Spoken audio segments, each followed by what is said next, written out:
Good morning. Today's daf is daf Nun Zayin. We are near the bottom of Nun Vavam Bet, second line from the bottom.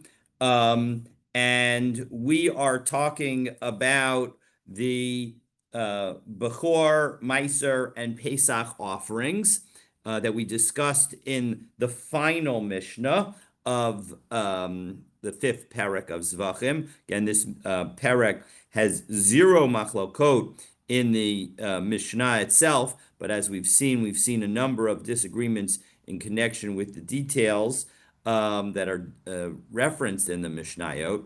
But in any event, we're now, again, second to last word on the second to last line on Nun Vavam Mebet. And the Mishnah had said that the blood can be put on the altar for the Bechor, Meiser, and Pesach offerings anywhere as long as it is Keneged HaYesod, opposite the base. And of course, as we saw a few days ago, that base from at least a halachic perspective, maybe possibly also from a physical perspective, covered two full sides and a little bit of the other two sides. So the southeastern corner was not covered at all by the base in any event. That is what we said in our Mishnah, that the fact is that you need to put the blood opposite the base, meaning above where there is a base. Now, Keneged HaYesod Minalon. So how do we know that in fact we need to put this the blood opposite the base? It does not explicitly say that in the Torah in connection with the Bechor, the Meiser, or the Pesach offering. So how do we know?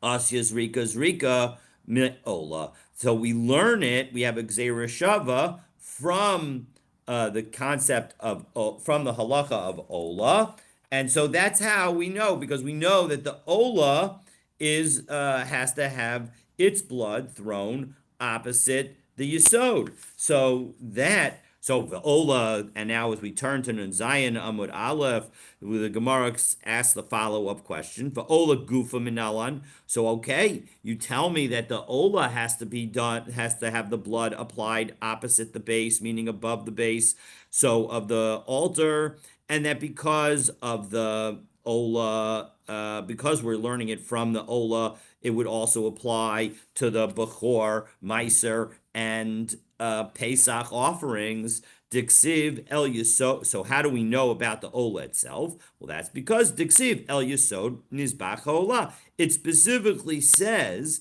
now this pasuk is referring not to an Ola, but it's referring to a sin offering, but it says to the base of the Mizbeach of the Ola. So in the context of that, it's clear that it must be Lamad al Ola Sheta'una Yesod. So as a result, as we continue in the end of the second line on Zayin Amud Aleph, that it says that this shows that the Ola also requires the base, even though that pasuk again is about a chatas. We're going to say the fact that it says El Yus Mizbach HaOla shows that the Ola also needs to have its blood thrown opposite the base of the, namely above the base of the altar. So ima lahalan shtei matanos shehein arba afkan shtei matanos shehein arba. Well, 1 second, if once you're learning from the Ola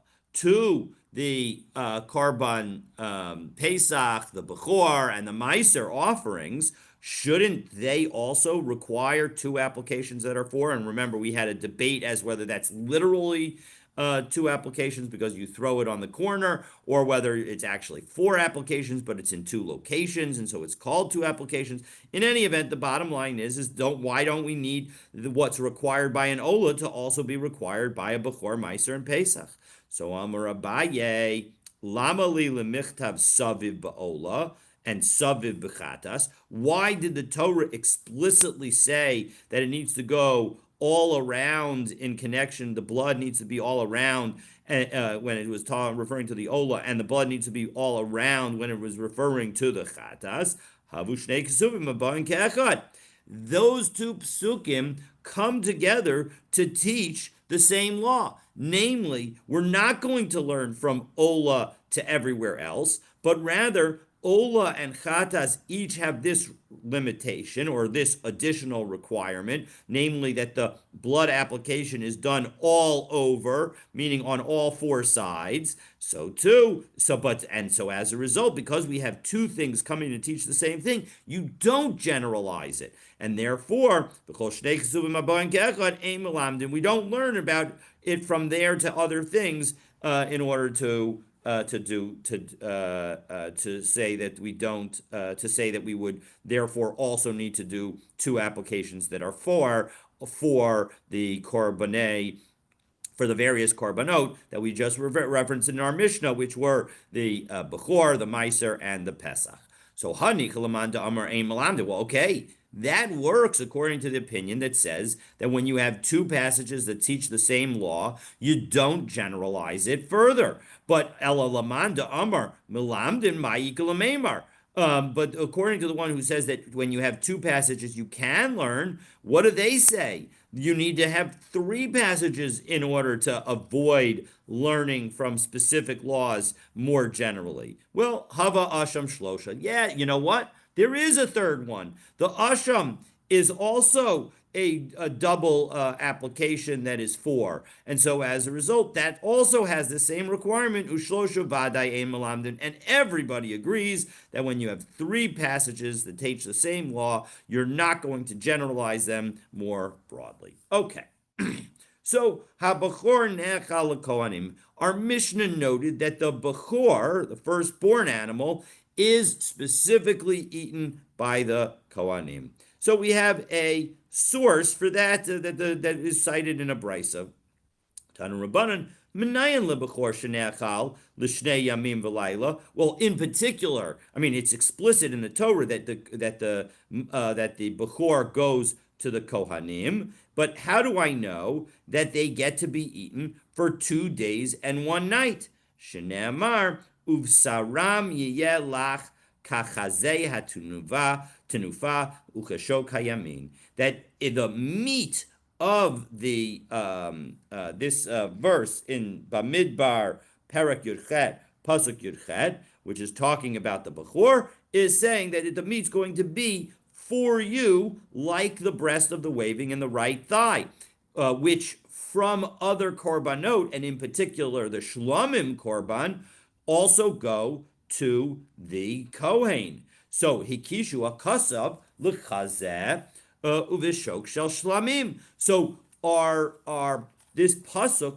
has connected the concept of the meat associated with the bechor with the meat associated with the breast and the thigh that are waved.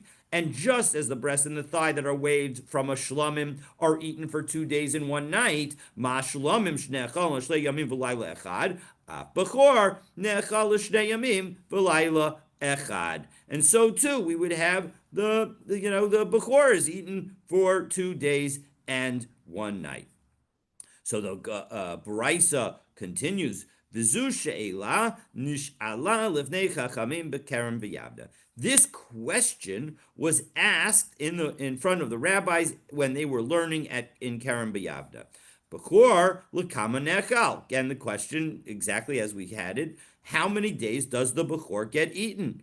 Nana, Rabbi Tarfon, Rabbi Tarfon got up and said, spoke up and said, Lishnei Yamim v'layla echad. It's 2 days and 1 night. Hayasham Talmud echad shebala Beit Hamikdash lifnei chachamim tchila. This was the first time that this particular student came to the Beit Midrash, and you know what? He wasn't shy. Rabbi Yossi Aglili shmo. His name was Rabbi Yossi Aglili, and Amarla, Rabbi Yossi Aglili says to Rabbi Tarfon, Rabbi. Minayin loch. How do you know? Amar lo b'nei shlamim kodshim kalim u'bechor kodshim kalim. Both a shlamim and a bechor are in the category of kodshim kalim. Ma shlamim nechal l'shnei yamim v'layla echad. A bechor nechal l'shnei yamim v'layla echad. So just as shlamim are eaten for 2 days and 1 night, so too a bechor is eaten for 2 days and 1 night. But Amar lo, Rabbi Yossi was not done with his questioning. He says, Rebbe, Bechor Matana Lakohen, V'chatas V'asham Matana Lakohen. But when second, a Bechor is dedicated for the Kohanim, just like what anything that's not burned from a chatas and an asham are dedicated for a kohen. So ma chatas va'asham liyom v'layla, af b'chor v'lom v'yalayla. Maybe you should say that both of the just like the chatas and the asham only get to be eaten by a kohen for a day and a night. So too, we would say the same thing about a bechor. So Amar Lo, Rabbi Tarfon says, no, not necessarily. Not, I mean, yes, that what you're saying is true, but we can do better than having a connection between the sin offering and asham offering with a bechor, because listen to the following: Nadun davar midavar, the nilmad davar midavar. No, you have to look at what's going to be actually more similar. Mashlamim ein ban al chet, af bechor eino ba al chet. A shlamim, and in addition to the fact that they're kodshim kalim, they don't have anything to do with the sin. So mashlamim ne'achal l'shlei yamin v'layla echad, af bechor ne'achal l'shlei yamin v'layla echad. So Amar Lo, Rabbi Yossi Aglili was not dissuaded or persuaded from his questioning. So Rabbi Nadun davar midavar li'olamid davar midavar. I agree with you, but listen to the that we have to compare the most comparable. But chatas va'asham matana l'kohen ubechor matana l'kohen. Both the chatas and the asham are a special gift for the kohen, and same with the bechor. Ma'chatas va'asham ein ban b'neder unedava. Af bechor eino davar eino b'neder u'nedava. You just as a chatas and an asham, you can't just decide that you want to bring them if you want to. You can't make a neder to bring them because they are only subject to being brought if you're actually obligated. So to a firstborn animal, you only bring the firstborn. If you have a secondborn animal, you can't say, oh, I want to treat this like a firstborn animal, and therefore I'm going to bring it like a firstborn animal. That doesn't work. Indeed, a firstborn animal has a level of kedusha as soon as it's born. So ma chatas va'asham ne'achal l'yom echad, af bechor ne'achal l'yom echad. So again, Rabbi Yossi Aglili says, I think it's more comparable to the day and the night. So kafatz Rabbi Akiva v'nistalik Rabbi Tarfon. So Rabbi Akiva gets up, and Rabbi Tarfon backs away because Rabbi Tarfon didn't have any further answers. And so Amar Lo, Rabbi Akiva says, Harehu Omer uvsaram yeyeh lach. The Torah says that the meat shall be yours, and then it continues, like the breast of the waving and the right thigh, it shall be yours. Hikishan hakasav l'chaze v'shok shel shlamim. So the Torah specifically connects in this pasuk, and this is again Bamidbar Yudchet Yudchet, it specifically connects the meat of a bechor to the meat of the breast waving and the right thigh. And so as a result, just like the waving and the breast of the waving and the right thigh are eaten when it's a shlamim for 2 days and 1 night, so too the bechor would be eaten. Mashlamim ne'achal l'shnei yamin v'layla echad, af bechor ne'achal l'shnei yamin v'layla echad. So again, that's a good proof. Rabbi Akiva says to Rabbi Yossi Aglili. But again, Rabbi Yossi Aglili is not convinced. Amar Lo, Rabbi Yossi Aglili says back to Rabbi Akiva, Hikashto l'chazeh v'shok shel shlamim, v'ani makisho l'chazeh v'shok shel toda. You just decided that it was referring to the breast and the thigh of a shlamim. But you know what? I think it's the breast and the thigh of a toda. And ma toda necheles liyom v'layla, af bechor nechel liyom v'layla. I could tell you the same thing. Every argument you make, I have one that responds. I think maybe a bechor should only be able to be eaten for 1 day and 1 night, and not 2 days and 1 night. Amar Lo, Rabbi Akiva continues the conversation. Again, you just see how the rabbis sort of, they are not afraid to take questions. Harehu Omer uvsaram yeyeh lach. she'ein Talmud lomar lecha yiyeh. No, so the point is you're right. We've got a verse that says uv'saram yiyeh lach. Again, that's by Bamidbar Yudchet, and the pasuk says uv'saram yelach kechazeh hatnuva uchashok hayamin lecha yehiyeh. So again, we have both yiyeh loch and lecha yiyeh. She'ein Talmud lomer lecha yiyeh. So why does we don't need the lecha yiyeh at the end of the verse? So uma Talmud lomer lecha yiyeh. Why is it essentially giving you something more? It shall be yours. It shall be yours. So what is that trying to add? Hosiv hakasav hakvaya acheres bivachor. It's giving you another being in connection with the Bechor. So you're right. Maybe you might have said that it should be like the Toda. And so what I will tell you is the additional possessiveness is effectively telling you that it is actually going to be like the Shlamim. So that was the end of the conversation, and the bottom line is that again, Perek Yudchet, Pasuk Yudchet, Uvsaram yiyeh kechazeh truva uchushok hayamin lecha yiyeh. That entire pasuk comes in by combining all the pieces of that pasuk comes to tell you that we're comparing the Bechor to the Shok Hayamin and the Chazeh of the Shlamim. And so just as the Shlamim, just as those items from the Shlamim are eaten for 2 days and 1 night, so too the Bechor is eaten for 2 days and 1 night. So Ukishenemru Devarim Lifnei Rabbi Yishmael. When this exchange was told to Rabbi Yishmael, Amar Lahen, he said to the people who shared it, Imru lo Rabbi Akiva ta'isa. You should tell Rabbi Akiva that he made a mistake.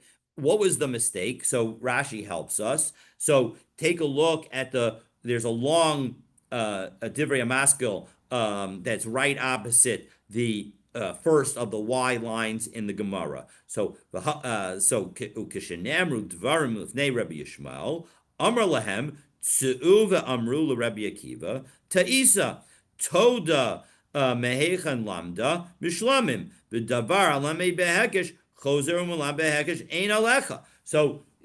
what does that mean? So Rashi says, Ta'isa b'masha chazarta bach mehekesh shlamim, that you when you backed away from the hekesh to the shlamim, v'ata makisha lutoda, and then you sort of accepted the idea that maybe this would be as Rabbi Yossi Aglili suggested, that really that the connection to the breast and the thigh is to the breast and the thigh of the Toda, Delo lamdu akasuv elam shlamim, because the whole concept of breast and thigh being things for the Kohanim is in the context of shlamim.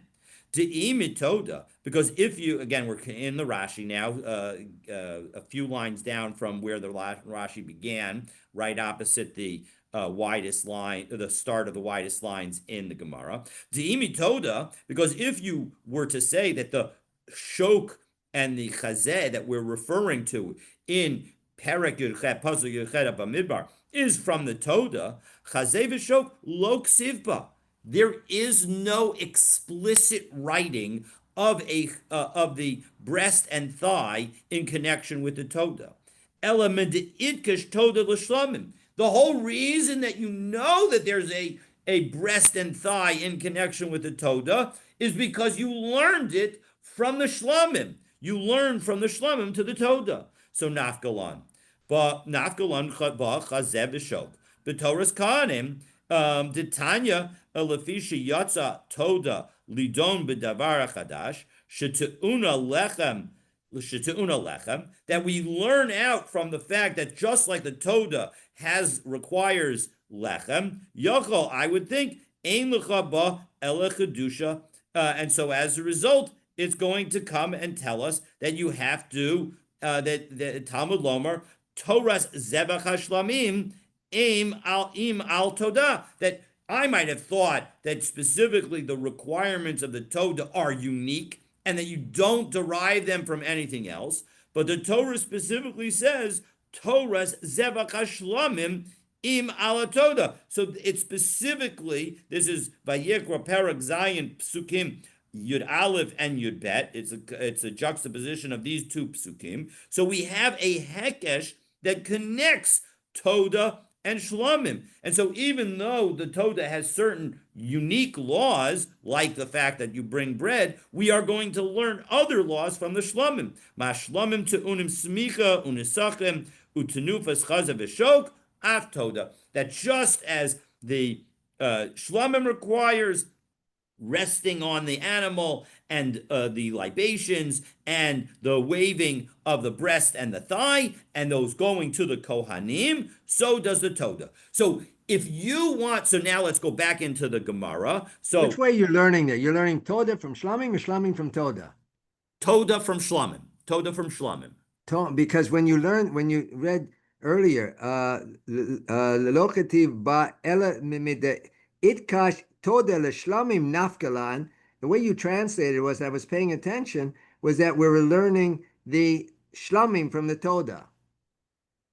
No, what it's saying is that it connects the Toda to the Shlamim. It connects the Toda to the Shlamim, but we're learning from the Shlamim to the Toda. If I said that we're learning from the Toda, the Shlamim from the Toda, I misspoke. But the point is, it connects the Toda to the Shlamim so that we learn from the Shlamim to the Toda. That makes sense, because I think we say that Toda is a special form of Shlamim, right? Correct, exactly. So let's now jump back into the Gemara. We are 1, 2, let me see how many lines up we are from the bottom. We'll just go back and we'll start again from the last word on the line,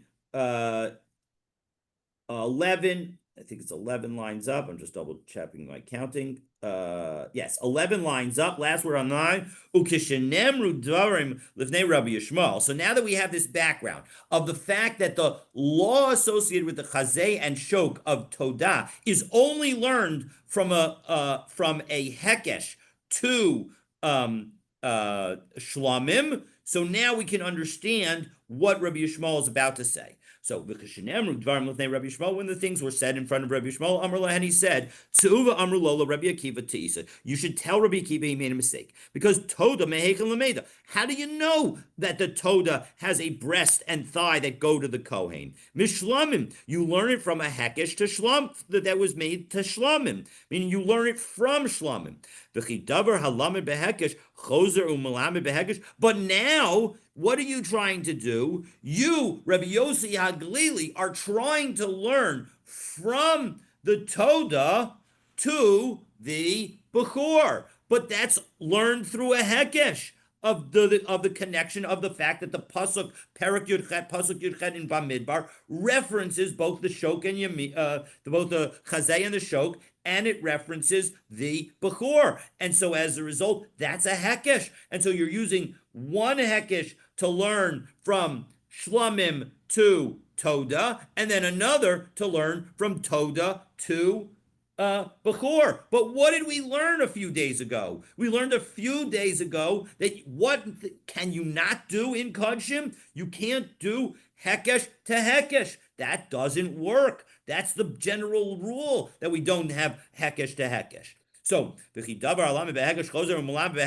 answer is no. You don't learn from something that goes one hekesh to another. Ha'ein alecha lidon bilashon akron ela bilashon rishon. So as a result, it's not appropriate. You don't need to use the lecha yehiyeh in order to tell us that the lecha yehiyeh is telling us that it's not just one day and one night, and that it's 2 days and one night. You don't need that, because you can't say that Perek Yudchet Pasuk Yudchet of Bamidbar is making a hekesh to Toda, because if it were be making a hekesh to Toda, the whole reason that you would know that Chazay and Shok are true by Toda is because of a hekesh that connects Toda to Shlamim. So, and you don't learn hekesh to hekesh. So therefore, that's not necessary. Therefore, when it has a connection in Perek Yudchet Pasuk Yudchet of Bamidbar, it must be directly to Shlamim.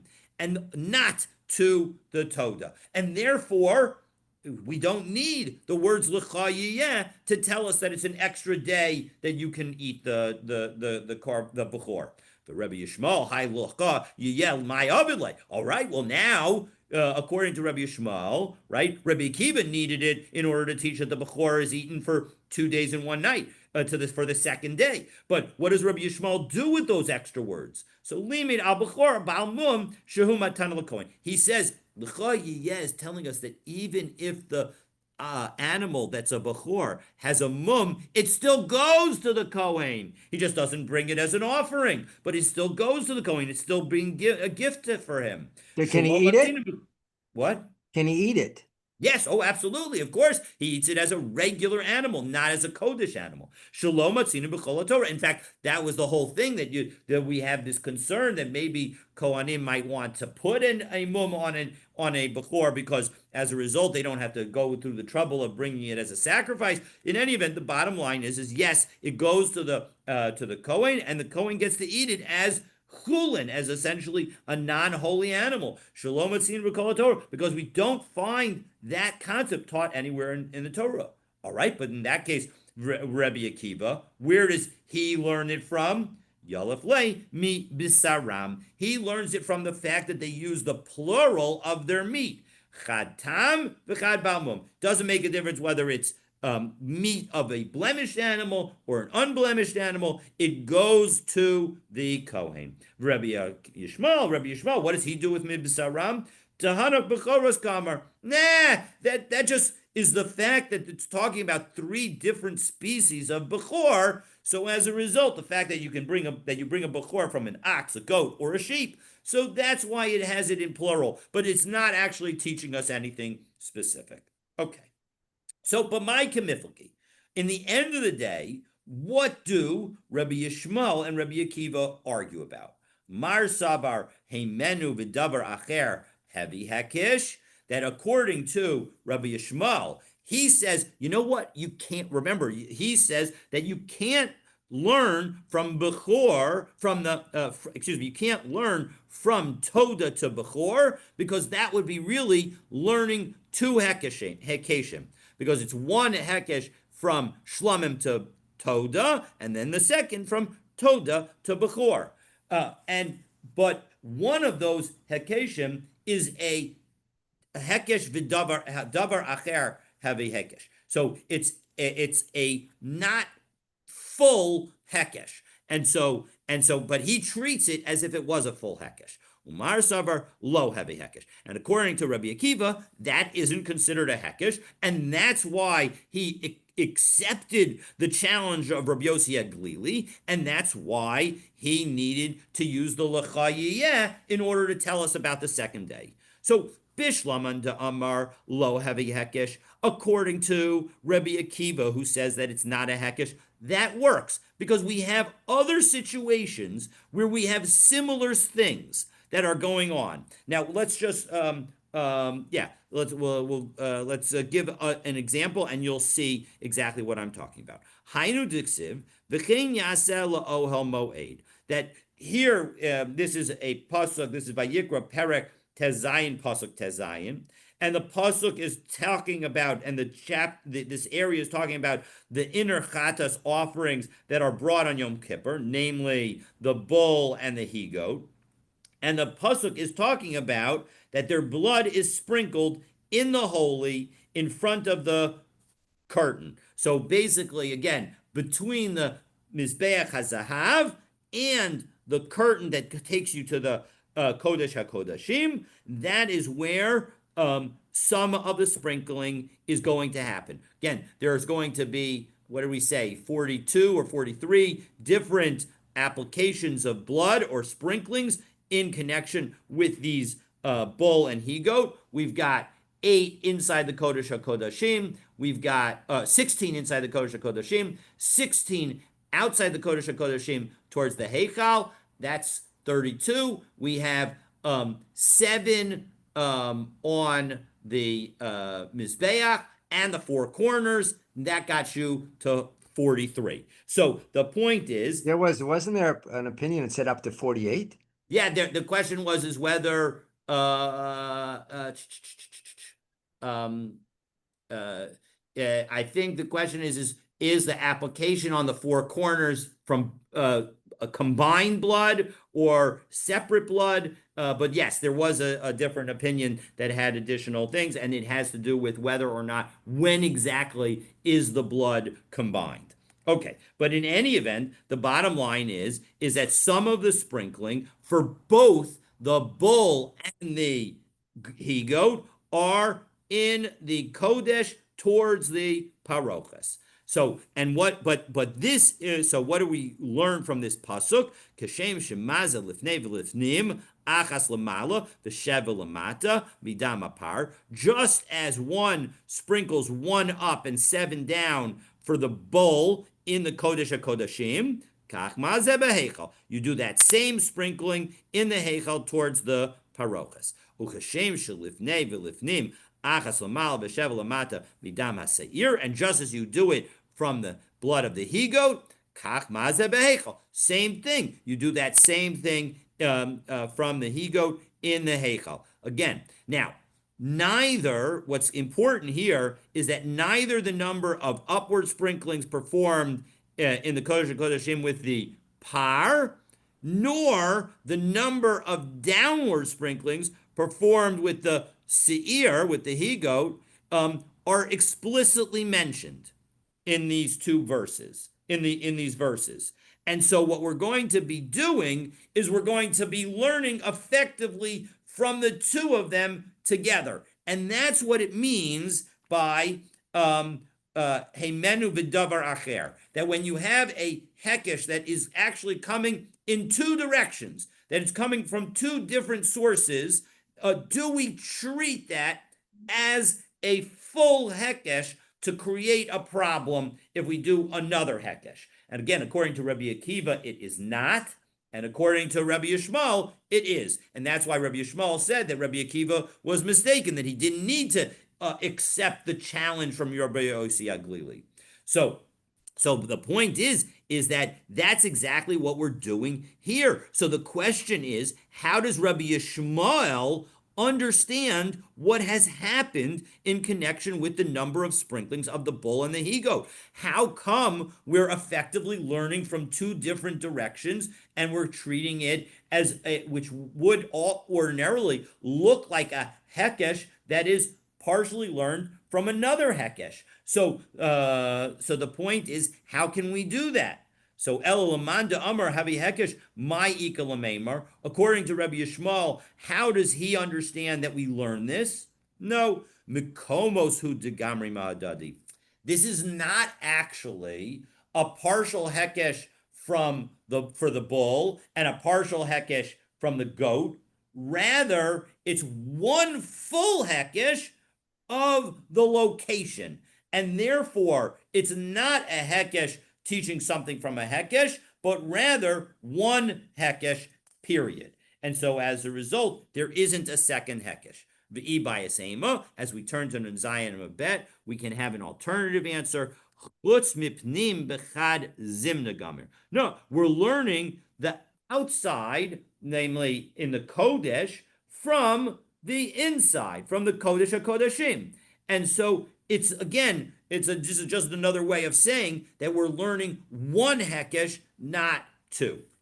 So that was challenge number one. Again, whether that this partial hekesh goes from the bull to the goat and from the goat to the bull, and then together goes from the inside to the outside. So as a result, isn't that a series of hekeshim? And the answer that the Gemara gives, and so wouldn't that be a problem according to Rabbi Yishmael, and who says that even a partial hekesh can be a problem when you have a hekesh followed by a hekesh? And the answer is no, it's not. It's really just one hekesh of inside to outside, and the animals are being ignored, and so it's not a double hekesh. Okay, so Bishlam Alamanda Amar. So here's another example that seems to be a partial hekesh that's then used to teach another thing through a hekesh. So bishlam and oman de amar lo heavy hekesh, that again a partial hekesh that then gets used to teach another thing is not considered a full hekesh. Hainu diksiv mimoshvo seichem taviu lechem tenufa. And by the way, why is the situation um, uh, of the Toda offering considered a partial hekesh and not a full hekesh? It's because we only learn the shok and the shok and the chazeh from shlamim to the Toda, but we don't learn how long you're supposed to eat it. The length of time associated with it is from within the law of the Toda itself. And so as a result, part of it, only a piece of the law is learned from shlamim. It's not the whole law. And so as a result, that's why it's considered a partial hekesh from it and from something else, that you actually have the law of the Toda itself teaching the fact that it's a day and a night. Okay, so Is that now a Gezerah Katuv? it's explicit in the Torah. Yes, correct. So Bishlam Alamanda Amar. So now we again challenge Bishlam Alamanda Amar Lo Heavy Hekesh, the one who says that a partial Hekesh is not considered a first step that would be a problem to make another Hekesh from it. Hainu Diksiv Mimoshvo Sechem Taviu Lechem Tenufa. That when it comes to this is Vayikra Perek Kaf Gimel Pasuk Yud Zayin, and this is telling us that you have to bring Shtei Halechem on Shavuot, along with 2 lambs as an offering, and so you bring those from your dwelling places. That's what it says as a way for waving. She'ein Talmud Lomer Taviu. So what is it saying by telling us that you bring it? Why is that word there? So ma Talmud Lomer Taviu, right? It's not necessary. So it says Kol she'ata mevi mimakom acher harehu kazeh. That any kind of special offering that you bring from another place, like where it's bread, like specifically the Toda offering, it's supposed to be like this one. So what do we learn? Malahalan isaron lechala, afkan isaron lechala. That when it comes to the loaves of the on Shavuos, they each have to weigh an isaron, and so therefore each of the 10 leavened breads in connection with the Toda offering also need to weigh, and each of them have to weigh an isaron, so it's a total of 10. So imala halan shnei esronim afkan shnei esronim. So one second, maybe just as the combination of the 2 chalas on Shavuot are 2 isaron, and so as a result, maybe therefore the Toda as an aggregate for all 10 loaves, they should be 2 isaron. No, Talmud Lomar Tihiyena, they shall be. Again, so each of them should be like each one of the loaves for Shavuot. So that is Hekesh number 1, that we are connecting the laws of Shavuot and the laws of the Chalas for the Toda. Vilamadnu Asara Lachametz. And this is teaching us the 10 leaven loaves.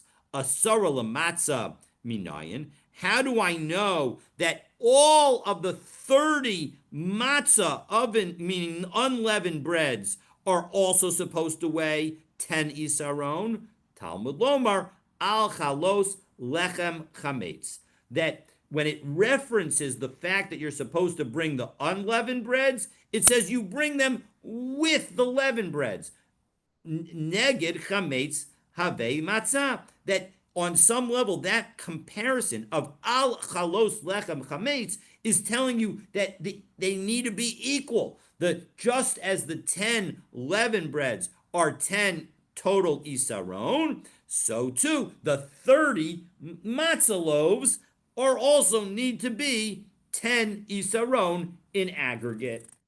And so, what do we end up having? We have here essentially two hekeshim, a hekesh um, from Shavuos to the Toda and the leavened breads, and from the leavened breads of the Toda to the unleavened breads of the Toda. So, um, uh, uh, according to Rabbi Yishmael, you shouldn't be able to do. According to Rabbi Yishmael, um, uh, you shouldn't be able to do this. But according to Rabbi Akiva, he says that no, the first lesson is not exclusively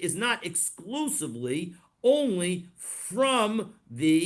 um, from the Shavuos, but rather it is a combination because you're also learning in connection with the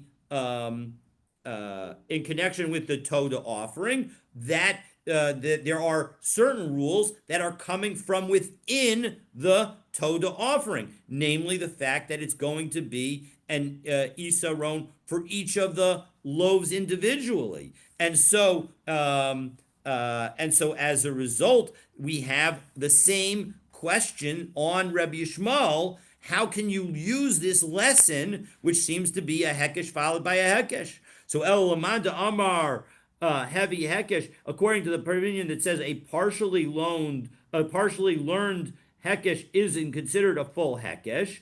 So isn't that a problem? So um, and so as a result, so my ikala memar, what can you say? So tavia ribuyahu. No, the in Perek of Gimel pasuk Yud Zayin, when it said, right, it said mimosh vosechem taviu lechem tenufa. The word taviu is an extra word, and so it's not a hekesh.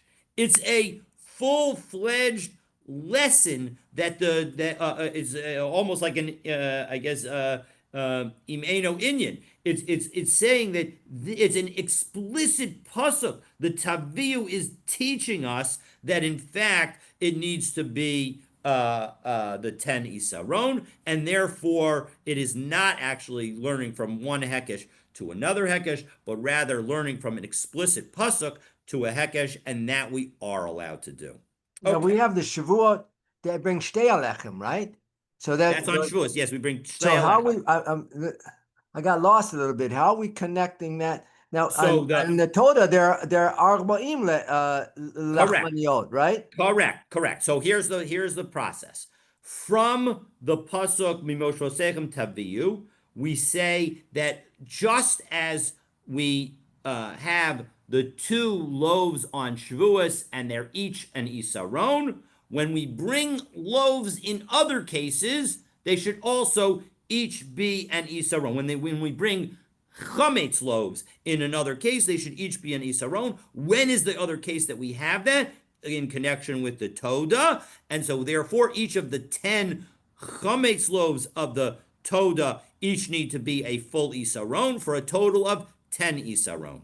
And then we use a hekesh of the 10 isaron chametz loaves with the 30 matzah loaves, and we say that just as the 10 chametz loaves need to weigh a total of 10 isaron, so too the 30 matzah loaves need to weigh an aggregate of 10 isaron.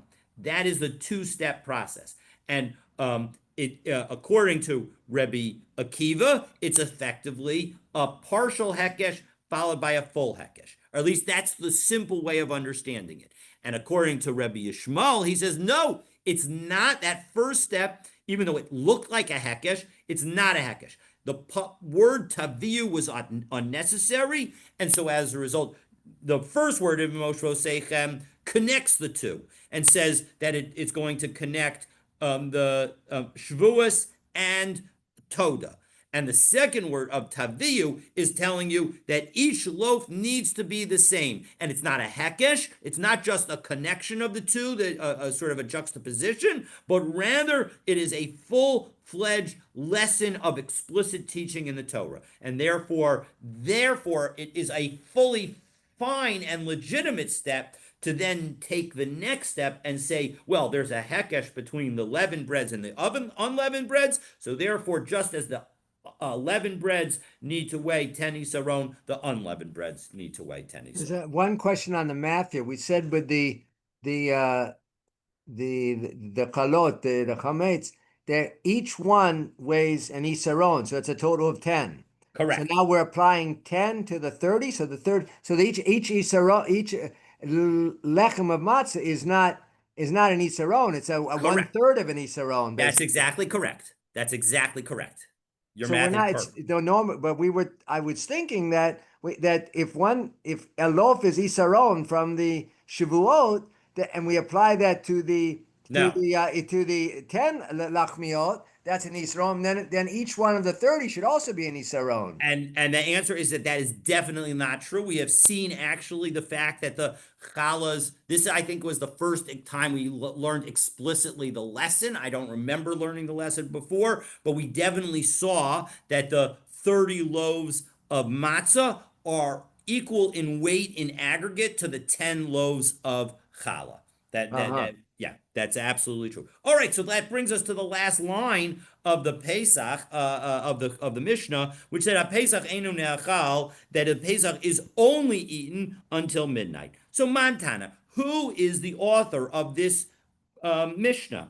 So Amar Rabbi Yosef, Rabbi Elazar ben Azariah. It's got to be Rabbi Elazar ben Azariah. Titania, Rabbi Elazar ben Azariah Omer, Nemar kan balayla hazeh, v'nemar lahalan va'avarti ve'eretz Mitzrayim balayla hazeh. That in connection with the Makos Bechorot, it says it says that it was Balayla, and so too it says that you have to eat it at night, and so as a result, Malahalan an chatzos, just as the plague of the firstborns didn't happen until midnight. Afkan ad chatzos. So too, it's right now until midnight that you can eat it. Amar lo Rabbi Akiva, v'halo kfar nemar v'achaltam oso b'chipazon. But one second, Rabbi Akiva disagrees with Rabbi Elazar ben Azariah and says it says that you're going to eat it in haste. Ad shas chipazon. When is the moment of haste? Meaning, when was it that the Jews actually left Egypt? It was at daybreak. Im kain ma Talmud lomer balayla hazeh. So then why does it say balayla? Shiacho yehei kachol kodashim nechalim bayom. Because I might have thought that the Pesach should be eaten even during the daytime after you slaughter it, even before it becomes nightfall, because it gets slaughtered by from midday on. So Talmud lomer, or from a little bit after midday on, Talmud lomer balayla. So that's why it says balayla. Balayla yehei nechal ve'enu nechal bayom. You can only eat it after it becomes nightfall. And it has nothing to do with whether or not you can eat it at midnight. So again, the first opinion seems to be consistent. Rabbi Elazar ben Azariah is consistent with our Mishnah. Amar le Abaye, Abaye says to Rabbi Yosef, maybe it doesn't have to be Rabbi Elazar ben Azariah. Umimayda Rabbi Elazar ben Azariah uvidoraisa. Yes, if we were to say that our Mishnah is saying a biblical requirement that it is eaten by midnight, well then obviously it's got to be Rabbi Elazar ben Azariah. But Dilma de Rabbanan laharchik min ha'avera. But maybe it follows what Rabbi Akiva was saying, and you could eat it all night. But the rabbis say, don't let it go past midnight because we don't want you to accidentally leave it too long. Well, Im Kain, my Ella ad chatzos. Well, why did this Mishnah specifically said Einu ne'achalin Ella ad chatzos? It should have just said ne'achal ad chatzos. Why the sort of the emphasis language in this Mishnah? So Ella, rather, what is it trying to tell you? Why does it have Ella? Ki hasam. It's just like the other restrictions in our Mishnah. Ma hasam deoraisa, just like the other restrictions in our Mishnah are deoraisa. Akan nami deoraisa. So too, these restrictions are also deoraisa. Again, highlighting. So our Mishnah, again, has one opinion, even though there is a machlokas about it. And again, my drush lesson that I want to take away from this parak is that sometimes when we have disagreements, especially if we're dealing with something public like a sacrifice, so then sometimes we can find ways to use common language, language that can apply and that we can all agree with, even if we may not agree with the specific details. And so that is that this parak, and then we read this parak every morning. So every morning we should be thinking to ourselves, how can we work with one another in a way that allows us to say, hey, I am going to find common language with you that we can all agree with. And we may have different understandings and different meanings that we give to that language, but this way we can together present a single unified perspective to the world around us. And so that's my bracha for the Jewish people, that we should be You able to should run find for ways to Congress then and fix Congress. yeah, there's a lot in the world that can be fixed. Let's start with, fixing, the smaller pieces, fixing ourselves and our families and our communities, and then we can worry about Congress and the rest. But because God willing, if we do the work on ourselves, and then the rest will, God willing, follow. So have a wonderful, wonderful day. Looking forward to continuing our learning tomorrow. And Hadron tomorrow alach we eze begin. makoman. Hadron alach eze makoman. Yes, yes. Oh, I should have said that. You're absolutely right. Hadron Allah, Eze McComan, Hadron Allah, Eze McComan, Hadron Allah, Eze McComan. Looking forward to. I hope that this will really the our learning of this parak will allow all of us to sort of, when we come across the Eze McComan parak in our Korbanot section every day, to have a new appreciation for what it's teaching us, and a greater understanding of it. And through that greater understanding, of course, we say nishalmim farim svasenu, that our mouths, are what we say should be like korbanot, that the learning that we do of the korbanot should enable us to be zocha, to actually be treated as if we bring the korbanot, and God willing be zocha, so that we should be able to offer these korbanot in a Yerushalayim habnuya b'mheira b'yameinu. Amen. Amen. Have a wonderful day. Looking forward to continuing our learning tomorrow.